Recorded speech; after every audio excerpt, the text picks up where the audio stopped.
Hello दोस्तों, आपका डर कैफे में स्वागत है।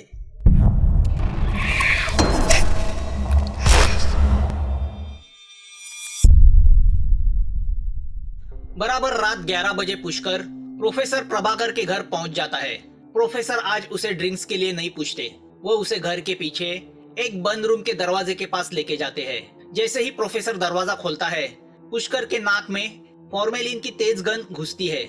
ये वही केमिकल होता है जो मॉर्चुरी में डेड बॉडी के लिए इस्तेमाल किया जाता है। रूम में लाल कलर की डिम लाइट जल रही होती है और सामने जमीन पे सफेद कफन में एक लाश पड़ी हुई होती है। उसे देख के पुष्कर शॉक होता है। प्रोफेसर पुष्कर को देख के हंसता है। तुम्हें लगता था कि हम कब्रिस्तान नहीं तो सेमेट्री जाएंगे, है ना? मुझे उसकी जरूरत नहीं पड़ती। यहाँ के एक मॉर्ग के साथ मेरी सेटिंग है। मुझे अपने प्रयोग के लिए आए दिन लाशें लगती रहती है। काम होने के बाद मैं इन्हें वापस मॉर्ग में भेज देता हूँ। पुष्कर समझ जाता है प्रोफेसर बहुत पहुंची हुई चीज है। प्रोफेसर उसको बोलता है, देखो तुमने पिछली बार क्या किया था मुझे पता नहीं, मगर मैं कुछ प्राचीन भाषा का इस्तेमाल करके, जिसे तुम मंत्र कह सकते हो, उन्हें बोल के आत्मा को इस लाश में प्रवेश कराऊंगा। तुम आत्मा से ज्यादा कुछ पूछोगे नहीं, सिर्फ वही पूछोगे जिसकी हमने बात की थी। जैसे ही आत्मा इस लाश में आएगी, वह हमसे उसके काम के बदले किसी चीज की मांग करेगी। तब तुम अपनी छाती पे जहाँ दिल है वहाँ पे हाथ रख के उस आत्मा को बोलोगे कि काम के बदले तुम अपनी मौत के बाद अपनी आत्मा उसके हवाले करोगे, और यही तुम्हारी तरफ से उसका मेहनताना होगा। जैसे ही तुम ये बोलोगे, तुम्हारे छाती में थोड़ा सा दर्द होगा, मगर तुम मरोगे नहीं। फिर वह आत्मा चली जाएगी। तुम्हारी छाती पे एक काला जलने का निशान आएगा, जिसका मतलब है तुम्हारी आत्मा उस पिशाच हो गई है, जो उसे तुम्हारे मरने के बाद शैतान के सुपुर्द करेगा। ठीक है, तुम्हारा काम होने के बाद तुम जा सकते हो। प्रोफेसर की बातें सुनकर पुष्कर बोलता है, इससे तो बेटर कब्रिस्तान था। कम से कम वहाँ वो भयानक गंध तो नहीं थी। प्रोफेसर हंसता है और बोलता है, तुम्हें इसकी आदत करनी होगी, क्योंकि तुम्हारे मरने के बाद यही फॉर्मेलिन इस्तेमाल होगा। पुष्कर गुस्से से प्रोफेसर को देखता है। अब प्रोफेसर किसी सफेद पाउडर से लाश की चारों ओर एक सर्कल बनाता है। दोनों उस चक्र के दो दिशा में बैठते हैं। प्रोफेसर अपने पास रखे एक छोटे हवन कुंड में कुछ लकड़ियां डालता है और उसे आग लगाता है। फिर वह लाश के चेहरे से चद्दर हटाता है। वह लाश किसी 20-22 साल के युवक की है। उसके चेहरे पे सूखा खून लगा हुआ है। वह लाश बहुत भयानक दिख रही है। अब प्रोफेसर किसी विचित्र भाषा में मंत्र पढ़ने लगता है। फिर लाल खून जैसी किसी लिक्विड से उस लाश के माथे पे कोई निशान बनाता है। फॉर्मेलिन की गंध, ऊपर से आग का धुआं और वह डर पैदा करने वाली लाल रोशनी। पुष्कर मन ही मन खुद को गाली देने लगता है। ना वो पैसे का लालच करता, ना ही उसे यह सब अनुभव करना पड़ता। प्रोफेसर मंत्र पढ़े जा रहा है। फिर वह लाल खून जैसी चीज उठा के लाश के बदन से कपड़ा हटाता है। जैसे ही कपड़ा हटता है, पुष्कर को उस लाश के बदन पे मोटे मोटे पोस्टमार्टम सर्जरी के स्टिचेस दिखाई देते हैं। वो उल्टी जैसा फील करता है। प्रोफेसर उस लाश की छाती पे उस खून से एक निशान बनाता है, फिर अपने मंत्र जारी रखता है। फिर थोड़ी देर के बाद उठकर लाश के पैर पे लाल खून से एक निशान बनाता है। फिर अपनी जगह पे बैठ जाता है और बैग में से एक छोटी बोतल निकालता है और उसे लाश के मुट्ठी में रखता है। फिर कटोरी से खून लेके उस लाश के मुंह में डालता है और जोर जोर से एक हाथ से उस लाश के सर पे मारता है। जैसे ही वह हाथ मारता है, रूम की लाइट फ्लिकर होने लगती है। अचानक वह लाश आंखें खोलती है। उसकी आंखें पूरी तरह से सफेद पड़ चुकी है। वह मुंह खोल के कर्राती है। उसके दांत खून की वजह से पूरे लाल हो चुके हैं। वह बहुत ही भयानक दिख रही है। वह लाश मुंह आड़ा टेढ़ा करती है और उठ के बैठ जाती है और अजीब सी आवाजें करने लगती है। पुष्कर को इन बातों का अब अनुभव हो चुका था, मगर वो माहौल कब्रिस्तान से भयानक लग रहा था। तभी प्रोफेसर पुष्कर से बोलता है, पुष्कर, लाश के शरीर में आत्मा आ चुकी है, उसे पूछ लो।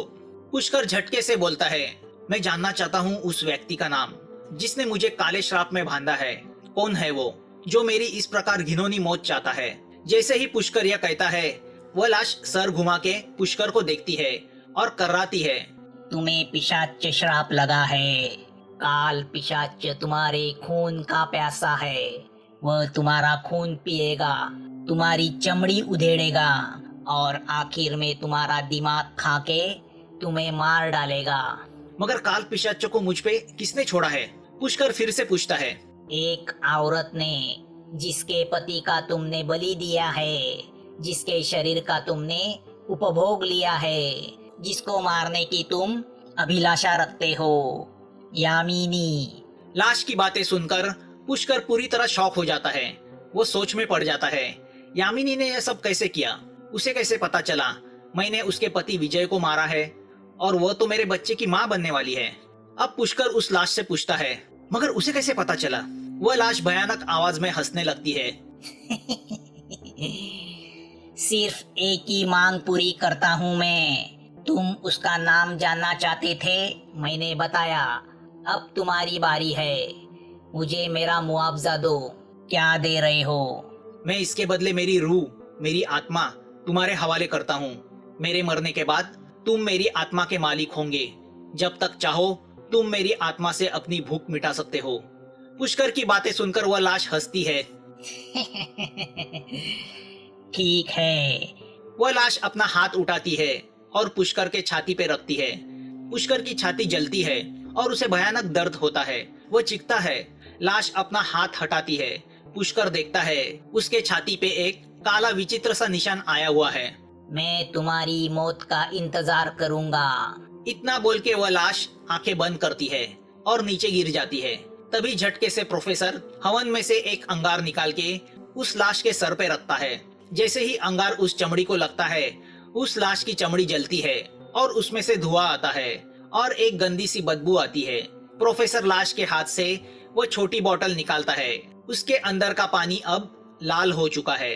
प्रोफेसर उस बोतल का ढक्कन खोल के उस बोतल को उस धुएं में पकड़ता है। धुआं उस बोतल में जाता है।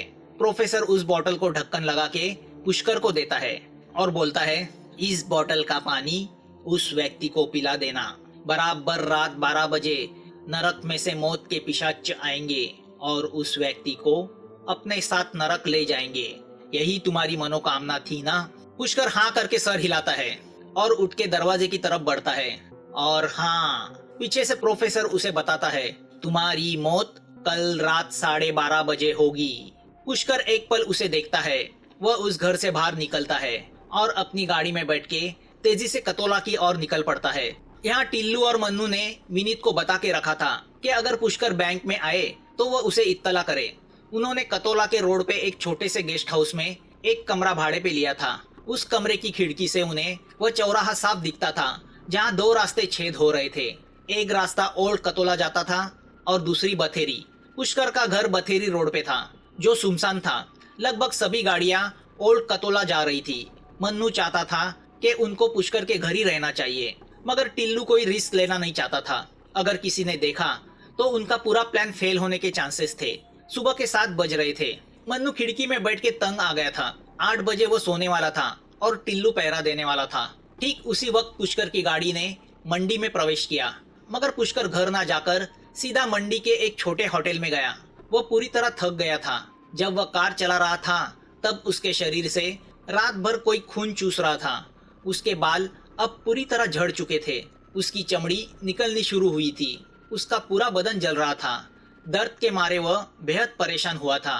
कतोला तक ड्राइव करने में उसे कोई दिलचस्पी नहीं थी। प्रोफेसर के हिसाब से आज रात 12 बजे के बाद उसकी मौत पक्की थी। अब कितने भी पैसे उसे बचा नहीं सकते थे। उसके सामने एक ही लक्ष्य था, यामिनी, जो उस होटल से फासले भर के रास्ते पे ही रहती थी। उसे रात का इंतजार था। प्रोफेसर ने दिया हुआ वह श्रापित पानी वो वाइन में मिलाने वाला था, जिसे पीने के बाद यामिनी रात के 12 बजे नरक जाने वाली थी। कम से कम उसके मरने के पहले वह सुकून उसे मिलने वाला था। उसने बैग से वह महंगी वाली वाइन निकाली। वही वाइन उसने पहली बार होटल में यामिनी को पिलाई थी और उसके शरीर से अपने शरीर की आग बुझाई थी। उसने फैसला किया था कि आज भी वो उसे भरपूर वाइन पिलाएगा। उसके शरीर को आखिरी बार पूरी तरह चखेगा, अपनी जिंदगी भर की आग बुझाएगा।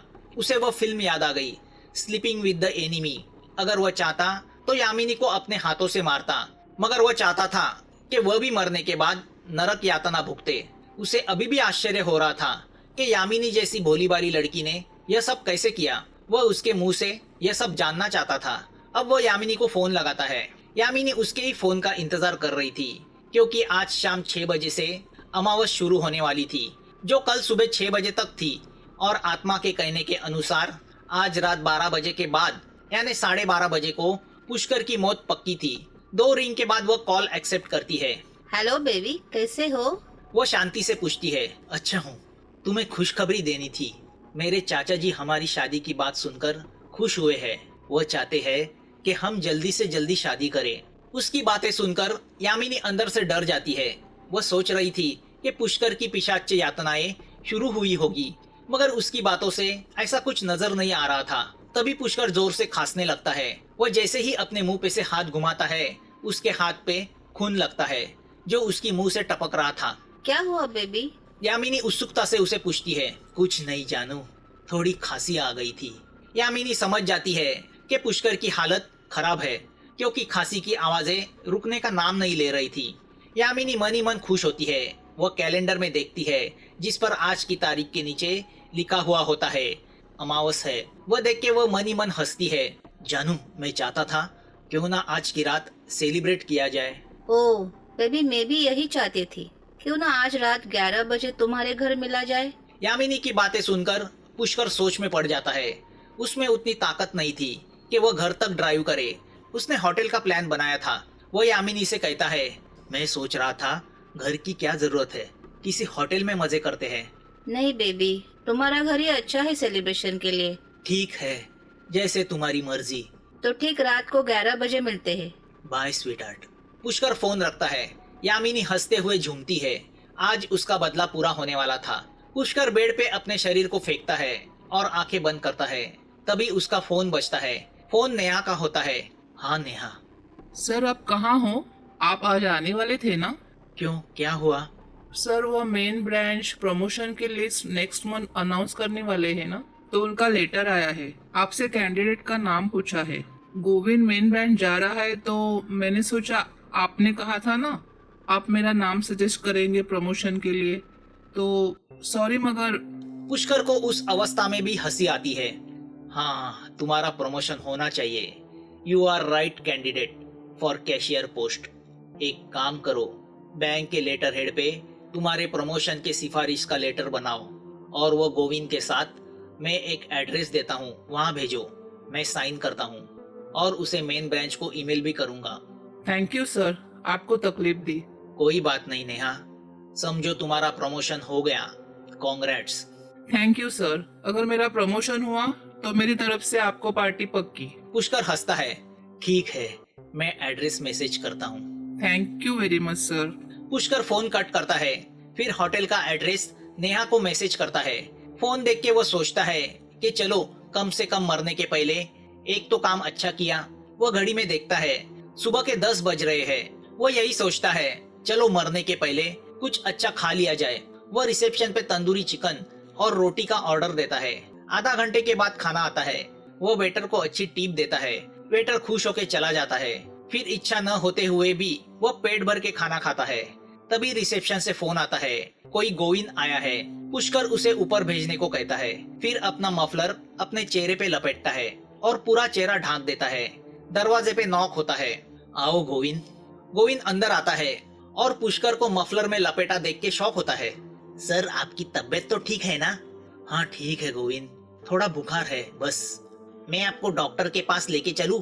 अरे नहीं, मैं जाके आया हूँ, दवाई दी है, ठीक हो जाऊंगा। वह लेटर लाए हो? गोविंद उसे लेटर देता है। पुष्कर वह पढ़कर उस पर साइन करता है। तुम चंडीगढ़ जा रहे हो? हाँ, मेरा बच्चा वहाँ पढ़ता है, बहुत होशियार है। कैसे वैसे पढ़ा रहा हूँ, पढ़ेगा तो कुछ बनेगा, मेरी तरह चपरासी नहीं बनेगा ना। क्या कर रहा है? इंजीनियरिंग में है। अरे वाह। पुष्कर अपनी बैग से नोटों की गड्डी निकालता है और गोविंद के हाथ पे रखता है। यह कुछ 1 लाख रुपए है, रख लो, काम आएंगे तुम्हारे लड़के के। गोविंद की आंखों में आंसू आ जाते हैं। मगर सर, कुछ मत बोलो और अभी निकलो, मुझे आराम करना है। गोविंद पुष्कर के पैर छूता है और नमस्कार करके चला जाता है। गोविंद की आंखों में वह प्यार देखकर न जाने क्यों पुष्कर के दिल को ठंडक पहुंचती है। वह 8 बजे का अलार्म लगा के सो जाता है। यहाँ टिल्लू घड़ी में देखता है, रात के 10 बजने को आ रहे थे। गेस्ट हाउस की खिड़की में इंतजार करके टिल्लू और मन्नू तंग आ चुके थे। टिल्लू एक गाली देके शराब की बोतल निकालता है और मुंह को लगाता है। टिल्लू ज्यादा मत पीना, शायद आज रात बहुत काम है। मन्नू उसे कहने की कोशिश करता है। टिल्लू उससे कहता है, एक क्वार्टर में टिल्लू को नशा नहीं होता। साला ये पैसा मिलने वाला भी है या नहीं पता नहीं, लगता है जिंदगी भर हमें उस पैसे का इंतजार करना पड़ेगा।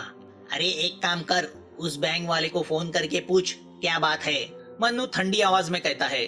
टिल्लू फोन उठा के विनीत को फोन लगाता है। हेलो, मैं बोल रहा हूँ, उस मैनेजर का कुछ पता चला? आया क्या वो? कौन? अबे तेरा बैंक मैनेजर। क्या? कहाँ? टिल्लू का चेहरा सीरियस हो जाता है। वो मोबाइल कट करता है। मन्नू उसका चेहरा देख के पूछता है, क्या हुआ? वह बैंक वाला मंडी में है, किसी हिल व्यू होटल में रुका हुआ है। चल जल्दी कर, वही जाके साले को दबोचते हैं।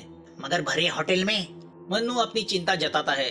हम उस होटल में एक रूम लेंगे और फिर मौका देख के उसकी रूम में घुस के अपना काम करेंगे। उसके होटल में रहने से हमारा प्लान बदल नहीं जाएगा। उसने हमारे पैसे चुराए हैं, उसे भुगताना तो करना ही होगा। इस कहानी का अगला पार्ट जल्द आपके सामने आ जाएगा। अगर आपको यह कहानी अच्छी लगी हो तो प्लीज इस चैनल को सब्सक्राइब कीजिए। आपके कमेंट्स का हमें इंतजार रहेगा और नोटिफिकेशन के लिए बेल आइकन दबाना मत भूलना। जल्द मिलेंगे एक नए डर के साथ। Thanks for watching.